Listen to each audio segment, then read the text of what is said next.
Hello everyone and welcome back to the channel. So today we are going to discuss the last practice problem for this series, and today we are discussing Leetcode problem 23, merge k sorted lists.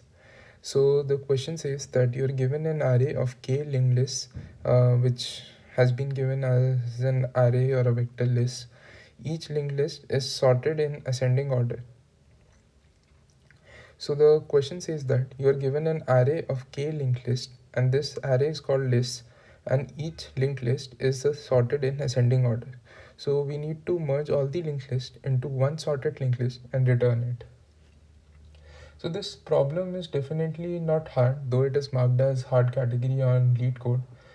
Generally, people study linked lists before heaps and priority queues. So if you're not very familiar with heap, then you might find this question a little tricky. But with heaps, this is definitely an easy or medium level question. So, and also I think I gave it away that we're going to solve it using heaps. So what we will do here is that we will maintain a heap of size k.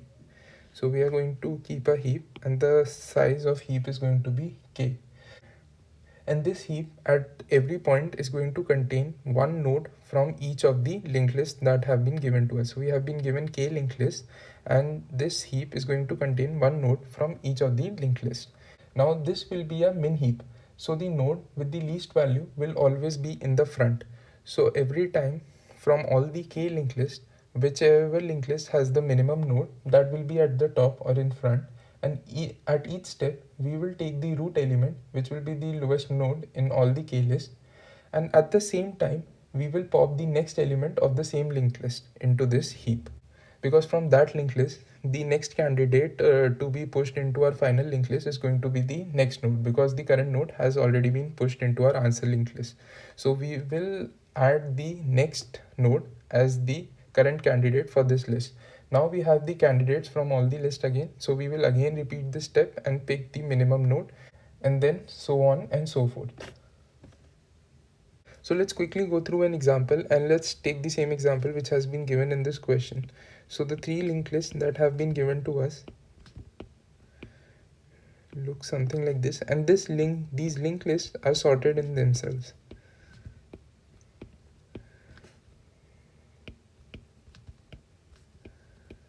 So now we have our heap, which is basically a min heap. So we will add a node from each linked list as a candidate to be picked for the answer heap. Now for the first heap, the node that is going to go is 1. For the second list that the candidate is going to go is again 1. And for the third, it is going to be 2. Now we are going to take out the minimum or the root element from this heap, because this is a min heap. Now there are two nodes with value 1. So let's say that the node that was enqueued first will also come out first, because if it's a priority queue, then FIFO will also be followed. So let's say that the node for this particular linked list is going to come out first. So in the answer linked list, let's say here we are maintaining our answer linked list. So a node will be added, that is 1. We will remove this from our heap, and we will move on to the next node in this linked list, and this next node will be added as the next candidate in this heap. Now the minimum element or the root element for this heap is going to be 1. So in the second case, 1 which belongs to the second linked list, this linked list is actually the minimum. So the 1 for the second linked list will be extracted here. It will be added as a node in our answer list, and also we'll move to the next node in this list, which is 3, and 3 will be added as a candidate to be picked up, and 3 is added in our min heap. Now next 2 will be picked up because 2 is minimum. So from this heap we'll pick 2. 2 will be added into our answer heap, and 2 belongs to the third linked list. So we will add the next candidate from the third linked list to our heap to be picked up when its chance comes. So 6 will be added. Now again 3 will be picked up, so 3 will be added, and 3 belongs to the second list, so we will add the next candidate from the second list, which is going to be node 4. So similarly, so on and so forth. So we will keep doing this until the size of our heap is empty, and the size of our heap will be empty when there is no candidate node for any list to be entered, or we have traversed all linked lists completely. So the logic for this question is pretty simple. Let's quickly go through the code for this problem. So I'm sorry if the code is a little blur, but I hope it is legible because I'm able to read it. So that's why I did not edit it. But in case if you're not able to understand this code, please do let me know in the comment section. And I will paste this code on some online IDE and share the link with you in the comment section. So in our solution, the first step that we are going to do is we are going to create a heap. Now we are using the inbuilt data structure in STL priority queue to simulate a heap. And the data type of the objects that are going to be stored in this heap is going to be of type pair, and it's going to be a pair of int comma list node. Now why are we taking pair and why are we storing int? So int is going to represent the value of the node, and the list node or the node star is going to be the actual node itself. Now why are we inserting the value also in the heap? Because we want the elements in the heap to be ordered by their value. So that's why we are adding it as the first candidate so that they can be ordered by value. And also just a refresher, we know that by default priority queue mimics a max heap. So instead of storing value in our heap, we are actually going to store minus of value, so that even though it's a max heap, it will actually behave as a min heap. So that's what we have done. We pick each list or each linked list one by one, which has been provided in the list array, and we check if the node is not null. We add the first node to our priority queue or to our heap, and we are also adding minus value because we want to act it as a min heap. Now once we have added the first candidate for each list in our heap, we will start our algorithm. So in this algorithm, what we do, we pop the top of the heap, and the top or the root element is always going to be the node with the least value. So in the on top node star, we are actually going to get the node with the least value.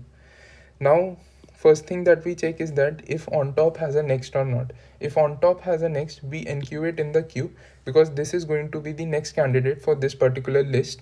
So we need to enqueue it in the heap. So we have pushed it to the heap.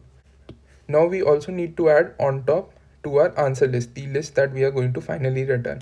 So these are the steps where we are finally adding the on top node to our answer list. So if the head is null, we make head equal to on top. But if the answer list is not empty, there's already some nodes added, then we add on top as the next node or the last node, and we increment our travel pointer, which basically represents the last node in our answer list. So these steps are pretty standard. These are the steps for adding a node to a list. This particular part represents the step where we are adding the next node of this list as the next candidate, which can be picked in the upcoming iterations. And this part where we are extracting the minimum node or the node with the minimum value from our heap, from the heap containing the candidate nodes from each of the list. Now the time complexity for creating the heap of size k is basically big O of k log k. So basically the first loop, this loop where we are adding the candidate from each heap, is actually going to be of time is actually going to take time equivalent to k log k.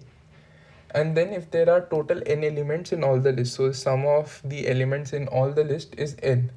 So the second loop will run for a total of n times, and we are also extracting min from the heap in each step. And since the heap is always of size k, like the maximum size for heap is k, it can be smaller also if any list has been exhausted. Like there are some lists which do not have any node to be offered as the next candidate, then the size of the heap will be lower. So the outer loop is actually going this loop is actually going to run total n times, and within this loop we are also doing a extract min operation on the heap. So the total time complexity for this complete while loop is going to be big O of n log k. And since n is going to be greater than equal to k, so it is going to be equal to k when there are like k list and each list has just one node, and in all other cases n is going to be greater than k if there is any list which has more than one node. So the final time complexity is going to be big O of n log k. And since we are using a heap or a priority queue as additional space, the size of this heap will be maximum k. So the space complexity for this program is going to be big O of k. So I hope that you have understood the logic behind this problem and also the solution for this problem. And with this video, we are ending the linked list series here. So I hope that you have watched all the videos and you've got a hang of what linked list is and how to solve problems for linked list. But to become proficient, you definitely have to practice on your own. You need to go on some online platform like Geeks for Geeks, Leetcode, Code Forces, wherever you like, and solve some problems on your own, because without practice it is impossible to become proficient in any topic. And I hope that after watching these videos and completing some practice problems, you will be able to tackle most of the problems on linked list. I hope you enjoyed this series. In case you have any doubts anywhere in any of the videos, do mention in the comment section. I try to reply as promptly as possible, and I'll try to solve all your queries in the comment section. So with that, hope to see you in the next series. Till then, stay tuned, keep learning. Bye bye.